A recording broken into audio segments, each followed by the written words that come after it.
अमीर और गरीब हर तरीके के परिवार में मरीज जरूर होते हैं। मरीजों के साथ किस तरीके से खिलवाड़ किया जाता है आप रेड हेल्थ कंपनी से जान सकते हैं। इस कंपनी के ऊपर कई तरीके के आरोप हैं और इन आरोपों को अब हम जानेंगे और पर्दाफाश भी करेंगे। नमस्कार, आप देख रहे हैं देशवा न्यूज़ और मैं हूं आपके साथ अंशु तिवारी। ये रेड हेल्थ कंपनी छोटी मोटी रकमों को नहीं वसूलती है, भारी पैमाने पर पैसे वसूले जाते हैं और गरीब लोगों को चूसा जाता है। देखिए, इस पूरे मुद्दे पर बातचीत करने के लिए हमारे साथ रितेश चौबे जी मौजूद हैं। देखिए सर, पहले तो मैं जानना चाहूँगी कि आप क्या रेड हेल्थ कंपनी में काम करते थे? जी, मैं नमस्कार, मेरा नाम रितेश चौबे हुआ। मैं रेड हेल्थ कंपनी में as a city head Bihar Jharkhand था और मैं उस कंपनी में काम करता था। मैं लास्ट 25 जून तक मैंने उस कंपनी में काम किया। रीज़न क्या था पहले कंपनी को छोड़ने का? रीज़न ये था कि मैंने कंपनी को कई बार समझाने की कोशिश की कि जो आप चार्जेज वसूल कर रहे हैं, जो भी आप गरीब लोगों से या अमीर लोगों से, जो भी मरीज से आप पैसे वसूल कर रहे हैं, वो पहले तो कम कीजिए, उस रेट को कम कीजिए। और जैसा कि आप बोलते हैं कि मैं जेसीआई एनएबीएच से अप्रूव्ड कंपनी हूँ, तो आपकी खुद की एम्बुलेंस नहीं, वो एम्बुलेंस यहाँ पे प्रोवाइड कीजिए। ये लोग बाहर में लगे, अस्पतालों के बाहर लगे एम्बुलेंस से बात करते हैं।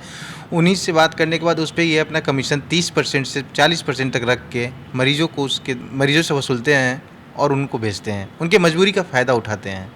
इस सब बातों को रखने के लिए मैंने सीईओ प्रदीप सिंह को फ़ोन किया। प्रदीप सिंह ने बोला कि अगर आपको इस टाइप से काम करना है तो आप कंपनी छोड़ दो।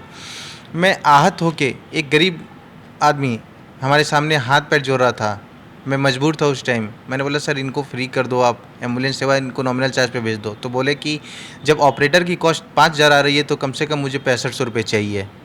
इससे आहत होकर मैं बोला कि सर, मैं इस कंपनी में काम नहीं कर पाऊँगा। तो इन्होंने बोला आपकी जैसी मर्जी, आप काम करें ना करें, मैं दूसरों से भी काम चला सकता हूँ और मैं पैसे कमा सकता हूँ, आपके लिए कंपनी रुकेगी नहीं। और ख़ुद को ये जेसीआई, सबसे बड़ी आप चीज़ को नोट कीजिए कि अपने आप को प्रचार करते कि मैं जेसीआई अप्रूव्ड हूँ, एनएबीएच अप्रूव्ड हूँ, बट इनकी खुद की एम्बुलेंस नहीं है। एनएबीएच की ऑडिट की जाए तो इनकी कोई भी एम्बुलेंस एनएबीएच लायक नहीं है, कोई भी एम्बुलेंस इनकी जेसीआई नहीं, क्योंकि खुद की एम्बुलेंस रखे ही नहीं है, ये ऑपरेटर्स से काम करवा रहे हैं। देखिए रितेश जी, आप बहुत बड़ा आरोप लगा रहे हैं, बड़ी कंपनी है। क्या आपके पास इससे रिलेटेड कोई साक्ष्य मौजूद है जो इस चीज़ को पुष्ट करें कि मतलब हाँ, ये सब चीज़ें वहाँ पर होती हैं? बिल्कुल, मेरे पास साक्ष्य है, मैं आपको अपने मोबाइल के माध्यम से दिखाना चाहूँगा। आप उस चीज़ को देखिए कि ये लोग कैसे ऑपरेटर से बात करके और बोलते हैं कि मार्जिन वसूल करो। वो चीज़ को मैं आपको दिखाने जा रहा हूँ। ये आप एक देख लीजिए, जिसमें कि ये लिखा हुआ है कि ये केस आईडी है, मार्जिन 30% लेना है, मतलब लेना है। ये इन्होंने इंस्ट्रक्शन दिया है, कंपनी के जो वहाँ ग्राउंड के स्टाफ होते हैं उनको दिया है। साथ ही साथ इनके जो एप्लीकेशंस होते हैं उसमें ये लिख कर आता है कि इन्होंने किन किन ऑपरेटर्स से बात किया, जैसे कि Arvind ambulance, life giver ambulance, Tridev air and train ambulance, Manoj ambulance, life giver ambulance service, ये सब चीज़ें हैं। Aarohi ambulance, Choubey ambulance, superior ambulance, ऐसे ऐसे एम्बुलेंस के साथ जो बाहर के 10-20 एम्बुलेंस का नंबर रख लिए इन्होंने। ये उन लोगों से बात करने के बाद अपने नोट्स में डाल देते हैं कि उनसे इतना पैसा आपको लेना है, उतना मार्जिन अमाउंट कलेक्ट करने के बाद आप अपने सिस्टम में रख लीजिए पैसा, बाकी वो एम्बुलेंस वाले खुद से ले लेंगे पैसा। देखिए रितेश जी, कंपनी का कहना है कि 30% जो है हम लोगों को मिले और बाकी आप जो मरीज़ है, जो उसके परिवार वाले हैं, उससे आप कितना भी वसूल सकते हैं। आप ये आरोप लगा रहे हैं और बीच में अगर कोई मरीज़ मर जाए, चाहे ये सब हो जाए, उसके साथ कुछ घटना हो जाए, तो इस चीज़ की कोई किसी के पास जवाबदेही नहीं रहती है। ये क्या करते हैं कि बगल, जैसे अगर सपोज़ कीजिए पटना से दिल्ली का ये एम्बुलेंस फिक्स करते हैं 60,000 रुपये में, 55,000 रुपये में, जो जितने में पार्टी मान जाए, और अपना कमीशन रखने के बाद ये बाहर के ऑपरेटर्स से भेज देते हैं। रास्ते में कुछ होता है तो बस बोलते हैं सर, मैं नियर अबाउट एम्बुलेंसेस के पास हॉस्पिटल में आपको एडमिट करवा देता हूँ। उसका दिन वहाँ पे वो मरीज़ को छोड़ के रास्ते में ही फिर ये ऑपरेटर को बोलते हैं कि अपनी गाड़ी लेके चले आओ। इससे क्या होता है कि मरीज़ तो जो बेचारा चला गया, जान चला गया, वो तो आधे रास्ता बैग गया और पूरा पैसा पेमेंट कर दिया, क्योंकि ये फुल एडवांस लेके ही एम्बुलेंस भेजते थे। अपना कमीशन लेने के बाद ये एम्बुलेंस भेजते थे, तो उसमें पैसा किसका लॉस हुआ? गरीब का हुआ, क्योंकि वो आधे रास्ते बेचारा पहुंच भी नहीं पाया, आधे रास्ते सुविधा नहीं मिल पाई उनको, ठीक समय पे उनको पहुंच नहीं पाए। बहुत सारे ऐसे बहाने बनाते हैं कि हमारे एम्बुलेंस में ये नहीं था, वो नहीं था। कभी रास्ता में इनकी पंचर हो जाती है एम्बुलेंस मरीज को रखते हुए, कभी रास्ते में ऑक्सीजन सिलेंडर खत्म हो जाती है। रात बिरात कितनी बार मुझे फ़ोन आया, ऑक्सीजन मुझे चाहिए, एम्बुलेंस में ऑक्सीजन दिलवा दीजिए सर।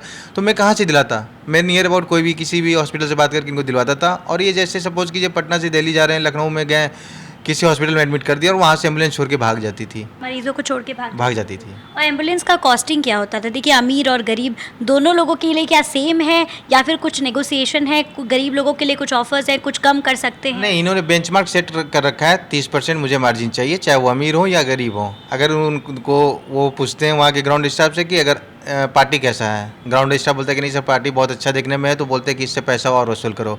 ये ट्रेन एम्बुलेंस के नाम पे भी धोखाधड़ी कर रहे हैं, ये सरकार के साथ धोखाधड़ी कर रहे हैं। कैसे सरकार के साथ कैसे धोखाधड़ी है? ये पहले तो मैं बताना चाहूँगा कि ट्रेन एम्बुलेंस इनका खुद का नहीं है, ये ऑपरेटर्स से करवाते हैं जो ट्रेन एम्बुलेंस की सर्विसेज देती है, जिनके पास अपना सब कुछ सारा सिस्टम है। वो अगर मान लीजिए आपको पटना से दिल्ली का कोई भी पेशेंट ट्रांसपोर्ट कर रहे हैं तो ये 1,25,000 1,30,000 रुपये कोटेशन दिलवाते हैं, जिसमें कि ऑपरेटर का कॉस्ट आता है डायरेक्ट 65,000 70,000, इनका 60,000 डायरेक्ट कमीशन अपने पॉकेट में जाता है। उसके बाद ये ऑक्सीजन सिलेंडर लेकर कैरी करते 3 जंबो सिलेंडर, बड़ा बड़ा 2-3 जंबो सिलेंडर जो कैरी होता है, जिसमें कि हज़ारों यात्री ट्रैवल कर रहे हैं। ये ना ही रेलवे प्रबंधक महाप्रबंधक को सूचना देते हैं, ना ही रेलवे डीआरएम साहब को सूचना जाती है, ना ही रेलवे आरपीएफ को सूचना जाती है कि इस ट्रेन से मैं पेशेंट लेके सिलेंडर के साथ जा रहा हूँ। और जब वो पेशेंट ड्रॉप होता है तो वो भरा हुआ सिलेंडर, सोचिए भरा हुआ सिलेंडर भी वापस मंगवा लेते हैं ये लोग ऑपरेटर्स का, उसी ट्रेन में केवल रिजर्वेशन करवाते हैं जो स्टाफ गया उसका, और चुपके से वो सीट के नीचे सिलेंडर रखवा के मंगवा लेते हैं, जिससे भी कोई भी हादसा कभी भी हो सकती है। और आपने जब अपने से बड़े लोगों को जब कंप्लेन किया इस बारे में, तो उनका कैसा, मतलब उन लोगों का कैसा रिस्पांस था? इसके बारे में मैंने, इस संदर्भ में मैंने अपने सीईओ प्रदीप सिंह से बात किया।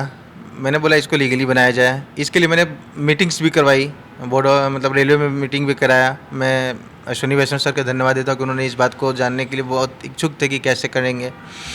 उसके बाद इन लोगों को बोला गया कि आप सारा प्रपोजल्स बना कर दीजिए, बट ये जब इनको लगा कि नहीं इस प्रपोजल में ये लोग फंस सकते हैं, तो वहाँ से ये लोग बैक हो गए और वो वहाँ पे गए नहीं। रेलवे बोर्ड्स में ये मीटिंग्स किए थे जहाँ पे प्रपोजल्स मांगा गया था कि आप कैसे इस चीज़ को सेव करते हुए आप अपना पेशेंट ट्रांसपोर्ट कर सकते हैं, जो कि इनके पास कोई आइडिया था नहीं। और अब ये क्या किए कि मतलब वहाँ से बैक हो गए, और बैक होने के बाद ये अपना शांति से जैसे इनका बिजनेस चलता था वैसे बिजनेस चलाने लगे। तो इस दर में ये बोलूँगा कि सरकार को भी एक ये छिपा के काम कर रहे हैं, ना ही सूचना दे रहे हैं, प्लस हज़ारों यात्रियों के जान भी खतरे में डाल रहे हैं ये लोग। और देखिए, आप तो इस बारे में कह रहे हैं कि आपके साथ और भी कुछ वहाँ पे लोग हैं जो काम करते हैं, जो इस चीज़ का विरोध कर रहे थे, या फिर सब लोग एक दूसरे से मिले हुए हैं? वहाँ पे जो भी विरोध किया है, मैं बताना चाहूँगा विगत 2 महीनों में बहुत सी आवाज़ें उठी वहाँ पे। जिन लोगों ने आवाज़ उठाया उनको सेम डे में इन लोगों ने निकाल दिया, उनका कोई भी बकाया धनराशि नहीं दिया और निकाल के बाहर फेंक दिया।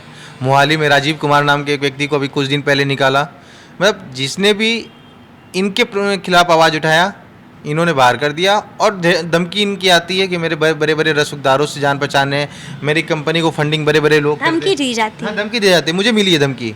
क्या धमकी मिली है? मुझे धमकी मिली है कि अगर ज़्यादा आप कहीं बोलोगे इस चीज़ के विषय के बारे में तो बड़े बड़े रसूखदारों से हमारी जान पहचान है, हमारा दिल्ली में लीगल का बहुत बड़ा टीम बैठाए हुए हैं, आपके ऊपर एक्शन करवा सकते हैं, आप ज़्यादा बोलोगे तो आपकी कैरियर बर्बाद हो जाएगी, आप कहीं जॉब नहीं कर पाओगे। जब इन सब चीज़ों से मैं हताश होकर और इनसे बात किया और जब रिजिग्नेशन डाला तो इन लोगों ने मुझे मोटिवेट किया। मोटिवेट करने के बाद बोला कि आप नहीं कंटिन्यू करो काम, आप लाइजनिंग का काम करो। मैं करने लगा, फिर मैं देखा मुझे ये ऑपरेशंस में फिर से घुसाए हैं।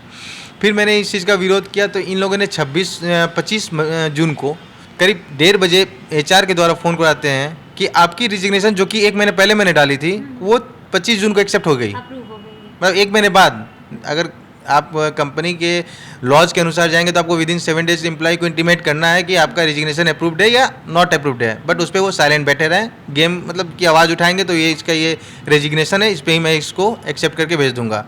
फिर भी वो एक्सेप्ट नहीं किए थे, बस एक मौखिक सूचना दिए थे कि आपको निकाला जा रहा है। जब मैंने इस पर आवाज़ उठाया, बोला, मैंने एचआर सरफराज खान, मोहम्मद सरफराज का नाम है, एचआर हेड हैं, वो डायरेक्टर बने हैं, उनको मैंने बोला कि भाई मेरा आपने एक्सेप्ट नहीं किया, आप कैसे अब मेरे को रिलीव कर रहे हो। इन्होंने क्या किया कि रात को 11:52 में एक एक्सेप्टेड करके अंकित सिंह जो कि वहाँ के जोनल डायरेक्टर हैं उनसे भिजवा दिया।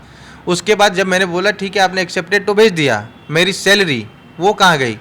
वो बोलते कैसी सैलरी, अरे तुम आवाज़ उठा रहे हो, जाओ तुम एक बहुत अच्छे लीडर बन जाओ, तुम्हें पैसे की क्या ज़रूरत है। मैडम हमारी भी फैमिली है, एक छोटा बच्चा भी है, इस आवाज़ उठाने से गरीबों के लिए आवाज़ उठाया तो मुझे सज़ा ये मिली कि इन लोगों ने 1 रुपये न देकर करीब मेरे 7 लाख रुपए बकाया धन को रखा हुआ है।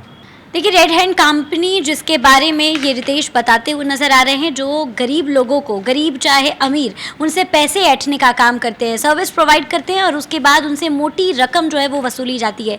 स्क्रीन पर हम सारे जो प्रूफ है, जितने भी सारे पेपर्स हैं वो सारे अटैच कर दे रहे हैं, जो कि आप देख सकते हैं। और आप देख सकते हैं कि आवाज़ उठाने के एवज में जान से मारने की धमकी दी जा रही है और जो बकाया सैलरी है वो भी नहीं दी जा रही है। मैंने लोकल थाने को भी सूचना दिया है इसके बारे में। मैंने अपने जहाँ मैं रहता हूँ, जिस इलाके में रहता हूँ, मैं उस इलाके के जो दानापुर थाना पड़ती है, मैंने प्रशांत भारद्वाज सर को इसकी सूचना फ़ोन पे भी दिया और मैंने लिखित आवेदन भी उनको दिया है कि ऐसे ऐसे प्रताड़ना की गई है हमारे साथ। और मुझे प्रशांत सर ने आश्वासन दिया है कि इस पर उचित कार्रवाई की जाएगी। फिलहाल इस खबर पे आपकी क्या कुछ राय है, हमें कमेंट के माध्यम से जरूर साझा करें और ऐसी तमाम खबरों के लिए हमारे साथ बने रहिए देशवा न्यूज पर। साथ ही हमारे चैनल को सब्सक्राइब कर दीजिए, बेल आइकन दबा दीजिए कि सारी नोटिफिकेशन सबसे पहले आप तक पहुंचे। धन्यवाद।